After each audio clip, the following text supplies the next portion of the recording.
Jamaica, a jewel of the Caribbean. Our 1,022 kilometers coastline is adorned with harbors, bays, pristine beaches, mangrove swamps, and coral reefs. The name Jamaica, derived from the Taino word Jamaica, means land of wood and water. How fitting for a paradise where beauty flows from lush mountains through crystal clear rivers to turquoise seas. Our marine space is 24 times our land area, and we boast an array of endemic species, truly nature's masterpiece. Beautiful, isn't it?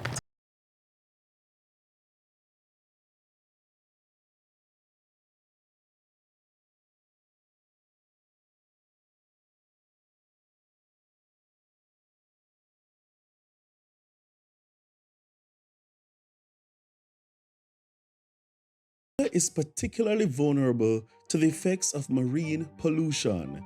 United Nations Environment Programme in 2021 says global concern about plastic pollution of the natural environment is warranted as plastic debris is ubiquitous and poses a threat to biodiversity. In the marine environment, macro and microplastics have been reported in multiple environmental compartments: surface waters, subsurface waters, sediments, the atmosphere, and biota. Plastics are toxic, and so they impact the species that come in contact with them either by eating them, but they introduce toxins to the environment. And then large pieces of plastics, plastic bags, even plastic rope that we don't think about, cause entanglement. Large marine animals might try to consume the plastic and they get gut blockage. They literally, physically damage the animals. And we don't think about the plants enough, but organisms like mangroves are extremely damaged by plastics. Of the 800,000 tons of residential waste Jamaica generates annually, 20% is estimated to be plastics, according to the IDB. Plastics like these accumulate in marine environments and fragment into microscopic pieces or microplastics. We're coming back from a conference and driving along Palisade Strip, and we looked out to our left. It must have been the day after rainfall because there was this thin film of plastic bottles, debris just as far as the eye can see. I've never seen it that bad. Left, right, center, just covering the entire harbor.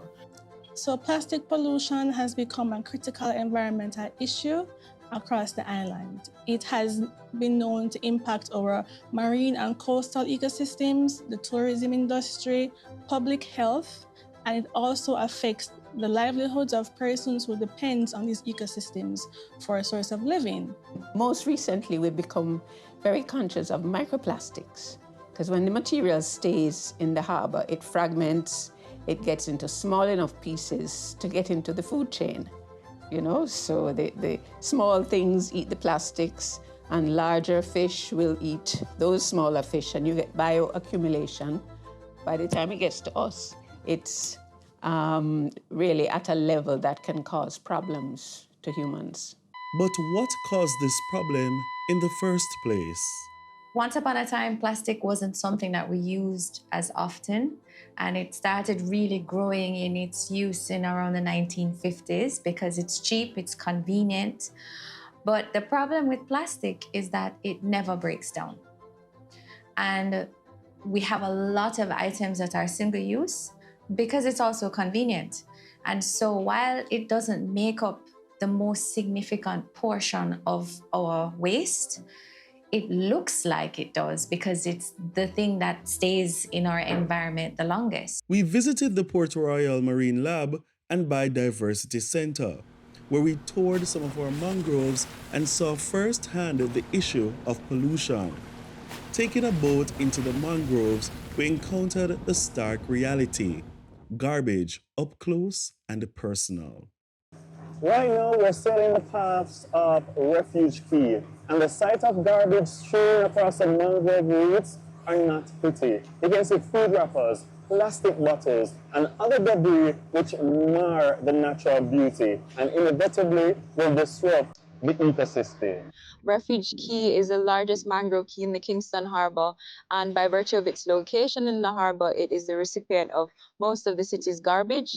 There are about 23 gullies that empty into the Kingston Harbor, and a lot of it just ends up washing from the gullies, drifting across the harbor, and depositing itself on Refuge Key. The situation is dire. According to a 2020 study from Ocean Protect, plastic debris has increased by 30% in our waters over the last decade, posing a significant threat to marine life. Plastics, mainly single-use, enter the oceans from both land and sea sources, including rainwater runoff, industrial disposal methods, and ships. Marine organisms are attracted to plastics. None of us will be around when the plastic that we have consumed has biodegraded. There's no economic model for us to store plastic for 450 years. Beyond that, if one thinks of where two of our larger landfills are, they're along the coast. So any issues with plastic or wind damage, etc., can move that waste into the harbors. If you take a drive along the Kingston Harbor, after any shower of rain, you'll see plastics floating in the harbor. It's very unsightly and very unfortunate. Let's contemplate what it really does. First thing it does is it washes up against your mangroves and can starve the mangrove roots from the oxygen that they need. As with other waste, but certainly plastic, because it won't biodegrade, so it starves them from the oxygen that they need far too long. That's one. The other contemplation is that because of the harshness of salt water and heat, etc., plastic doesn't biodegrade, but it does break up into compartments. It then can become food for marine animals, specifically fish that we consume. That is causing significant issues. What we find is that when garbage is improperly disposed, or, if it's improperly disposed largely, it tends to wash down onto the coastline, through the gullies, the waterways, and so forth. And we end up having all of this plastic waste accumulate on our beaches, which then oftentimes get washed into the marine environment. We have organisms that mistake plastic bags, for example, for jellyfish. They eat it. Birds tend to eat plastic accidentally, thinking that they're small fish, for example. And so it is becoming more and more a massive major problem, not just for the environment, but for marine life, for our fisheries sector, and so forth. Solid waste can smother and compact our wetlands. This was the case at Gallows Point along our Palisades Port Royal protected area. When this happens, it inadvertently affects the livelihoods of our fisher folks, which depends on these ecosystems to supply a constant source of fish. We're here in Raytown, a Kingston coastal neighborhood that suffers from the wave of plastic pollution that makes its way into the Kingston Harbor. The fishermen here, they depend on a healthy environment, but they have first-hand experience of what's happening in our waters. Yeah, we done knock on the sea. And more time then pick up the engine, take them up, and mash up the engine. Engine put mash up. Let the fish them dry. Can't catch nothing. Because the water get polluted. Another example of plastic pollution in our waters is Kingston Harbor. Kingston Harbor is the 7th busiest port in the Americas and the busiest city port in the Caribbean. According to the Clean Currents Coalition, over 1,150 species of marine life is found within Kingston Harbor and its mangroves. The Kingston Harbor is connected to the entire city of Kingston, which means the 11 most populated drain canals or gullies feed into the harbor. Especially in Kingston Harbor, where the mangroves line the south shore of the harbor, they come in contact with the debris that comes from the gullies. And so the mangroves can be suffocated, literally, and then the forest is blocked from the flow of water that it needs to be healthy. There are other effects that we should be mindful of because they have economic impact. there can be so much debris in Kingston Harbor sometimes that it impedes boat traffic. It entangles propellers. Fishers have difficulty with their nets and their fishing activity. And so it's a broad spectrum of activities. We've seen the problem. We've heard from our experts. Now it's time to find solutions. Can we break free from our dependence on single-use plastics? Can we heal our broken blue and restore health to our marine ecosystems? The other major effort the government would have undertaken starting in January 1, 2019, that's when it became effective. I mean, the work would have started in 2016, was the first phases of a targeted plastic ban targeting certain single-use plastic items. That was plastic bags, styrofoam containers, and plastic straws. One person said, well, why don't you ban all plastic? And I said, well, all plastics aren't created equally, unfortunately. All plastics are non-biodegradable, but some are recyclable and some are not. Some have particular levels of carcinogens which make them more deleterious to human health than others. Plastic bottles are recyclable. And unfortunately, there is not sufficient glass alternatives at the prices that our market could manage. So it doesn't leave us with the genuine option to ban a plastic bottle. That's just not on the table. I mean, we wish it was, but it's not. It's not a genuine option for Jamaica or for most of the developing world. But items like plastic bags and styrofoam and plastic straws and the plastic lunchbox containers that we're taking a look at now are indeed, they're bannable because there are recyclable and biodegradable alternatives for each of the other items that we will target. One of the main ways in which Nepal protects our marine environment from pollution is through the Natural Resource and Conservation Authority Act. This is the overarching act that we use to implement a lot of the regulations that would directly impact the environment. For example, the license and permits regulation. Through that framework, we identify industries that are likely to cause pollution to the environment and implement monitoring frameworks and specific requirements based on the industry to mitigate the ways in which they would contribute to the environment and for them to put in programs to reduce the pathways in which it directly enters the environment. Or KERI project, which stands for Kingston Harbor Eco-Restoration Initiative, addresses the plastic pollution problem specifically on Kingston Harbor, both downstream and upstream. So downstream, we've built this pontoon, which we can take out on the water. Some people may have seen it on our Instagram page, and it's basically a floating platform which we can haul garbage out of the harbor and store on to take back to shore. What we started back then was doing these community cleanups. Then that translated to beach cleanups. And we realized that while they were important, they were like the last defense, the last thing you could do before the waste enters into the marine environment. It wasn't actually solving the problem. And so we said, well, okay, what are some of the other issues? And this evolved, morphed into what you might now know as Nodoti of Jamaica. The idea is to stop the solid waste and plastics from entering Kingston Harbor using barriers. The technology is primarily from the ocean cleanup. Grace Kennedy and its partners are the local operators. They manage the project. They also provide technology to deal with how to sort what to do with the plastic once it's collected by these barriers. And so the effort really now since about February 2022 to March 2024, they have removed 1.5 million tons of plastic. So what's next? We all have a part to play in preserving Jamaica's rich marine environments. It really depends on where you are, financially as well.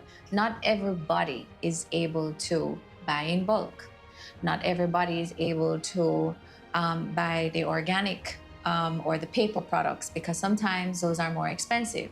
But these are things that if you can afford, you should be considering. So buying in bulk. So instead of let's say you need to buy water.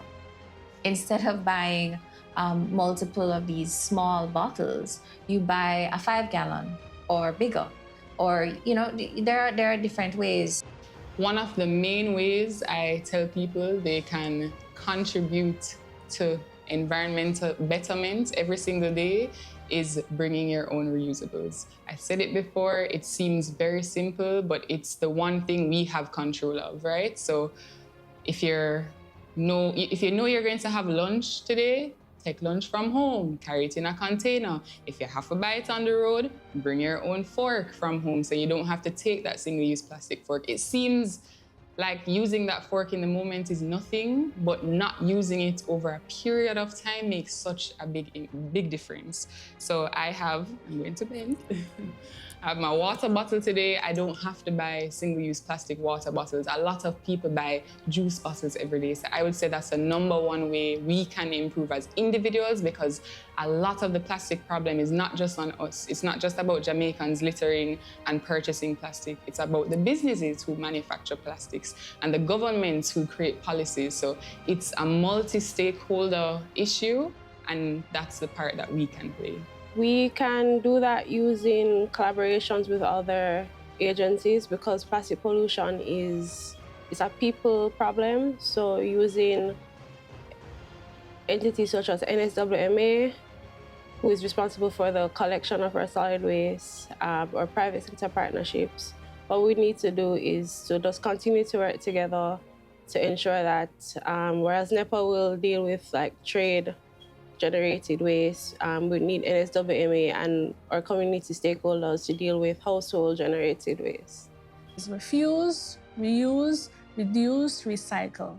So refuse the use of plastics, reduce the amount of solid waste that we generate, reuse plastics whenever possible or opt for reusable containers, and of course, recycle. You're leaving from your house, you can carry filtered water. You don't need a plastic bottle of water having just left your house. You're sending your child to school for the day, send them with a water cooler. You can pack your lunch at home if you have the ability to warm it and store it at your workplace and carry back your container.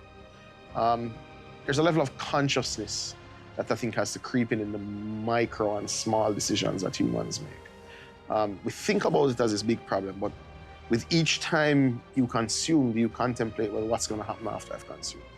And I think growing that consciousness in our early childhood sectors and primary sectors of education in particular will facilitate that cultural change that comes over decades. Individually, I think the first thing is we have to really own the problem.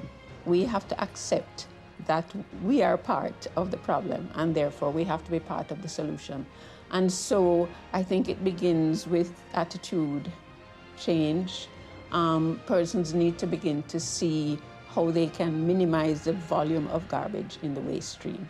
I think even the best waste management system, which we don't have, couldn't possibly handle the volume of garbage that we're putting into. So individuals need to see how they can sort, how they can minimize, use less plastics. We've become addicted to plastics. The future of this paradise rests in our hands. Will the next generation only know Jamaica through stories and faded photographs? Or can we work together to ensure the broken blue is not the color of their memories, but a symbol of hope, a reminder that we fought to heal the very lifeblood of our island nation? Together, we can restore our broken